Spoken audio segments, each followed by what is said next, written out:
आज या संदर्भामध्ये पक्षाचे प्रवक्ते सरचिटणीस सूरज चव्हाण यांनी अत्यंत व्यवस्थितरित्या खुलासा केलेला आहे। त्याच्यामुळे या विषयावरती अधिक काय माझ्याकडे बोलण्यासारखं नाही। त्यांनी माहितीसह कागदपत्रासह सह्यांसह जे दाखल झालेलं आहे त्याच्याबद्दलची माहिती आपल्याला दिलेली आहे। या विषयावरती योग्य वेळी योग्य वेळेला मी पूर्णपणाचं बोलेन। तटकरे सर, जे काही सुनेत्रा वहिनींनी पत्र दिलेलं होतं इलेक्शन त्या विषयावरती मी आज काय बोलणार नाही, पक्षांतर्गत बाब आहे। एक मिनिट ऐका प्लीज।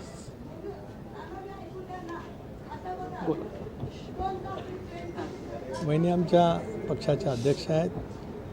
प्रफुल्लभाई भुजबळ साहेब, सुनील तटकरे, धनंजय मुंडे, मुशीफ साहेब, दिलीपराव वळसे पाटील साहेब, पक्षाचे अजून नेते आहेत। आम्ही सगळेजण एकत्रितपणे बसू। आपल्याला कोणाला त्याची चिंता असेल काही कारण नाही। दादांच्या स्वप्नातला पक्ष त्याच ताकदीने पुढे नेण्याचं काम आमच्या सर्वांचं आहे आणि आम्ही पूर्ण ताकदीने नेऊ।